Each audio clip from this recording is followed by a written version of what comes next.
السلام علیکم ورحمۃ اللہ وبرکاتہ۔ آج ہم جو ہے وہ سجدہ تلاوت کے بارے میں کچھ ذکر کریں گے۔ سجدہ تلاوت کس سے کہتے ہیں اور سجدہ تلاوت کرنے کا کیا طریقہ ہے۔ تو قرآن شریف میں 14 مقام ایسے ہیں کہ جن کے پڑھنے یا سننے سے سجدہ کرنا واجب ہو جاتا ہے، اور قرآن میں الحاشیہ یعنی کہ السجدہ جو ہے، حاشیے پر جو ہے السجدہ لکھا ہوا ہوتا ہے قرآن کریم میں، تو جب وہ لکھا ہوا ہے اور ہم نے وہ آیت تلاوت کر لی تو ہم پر سجدہ کرنا واجب ہو گیا۔ اب تلاوت کرتے وقت جس وقت سجدے کی آیت تلاوت کی اسی وقت جو ہے وہ سجدہ کر لینا چاہیے، اور اگر کسی وجہ سے اس وقت سجدہ نہیں کیا تو اس کا مطلب یہ نہیں ہے کہ سجدہ معاف ہو گیا، بلکہ بعد میں وہ سجدہ جو ہے وہ لازمی کرے۔ اور سجدہ تلاوت پڑھنے والے پر واجب ہوتا ہے، اور جو سجدے کی آیت سنے اس پر بھی سجدہ کرنا واجب ہو جاتا ہے۔ تو اس کا کیا مطلب ہوا کہ جس نے سجدے کی آیت تلاوت کی ہے اس پر بھی سجدہ کرنا واجب ہے، اور جس نے وہ آیت سنی ہے تو اس پر بھی سجدہ کرنا واجب ہے۔ سجدہ تلاوت کرنے کا طریقہ یہ ہے کہ کھڑے ہو کر تکبیر کہتا ہوا ایک سجدہ کرے، اور پھر تکبیر کہتا ہوا اٹھ کھڑا ہو، تو یہ افضل طریقہ ہے۔ یعنی کہ تکبیر اللہ اکبر کہتے ہوا سجدے میں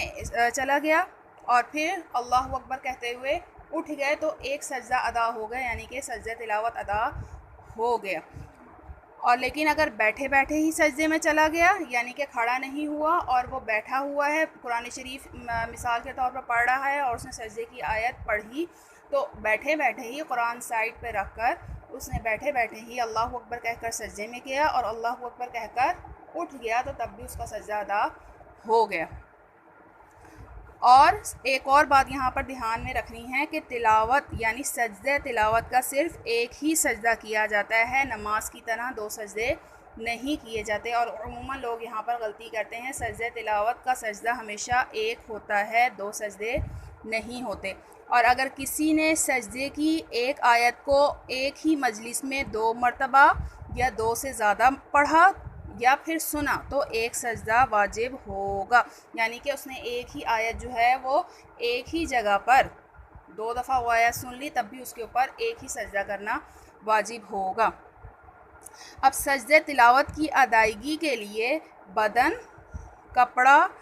جگہ کا پاک ہونا، سطر ڈھانکنا، قبلہ رخ ہونا، سجدے ادا کرنے کی نیت ہونا اور باوضو ہونا شرط ہے، یعنی کہ جو چیزیں نماز کے لیے شرط ہیں وہ سجدہ تلاوت کے لیے بھی شرط ہیں۔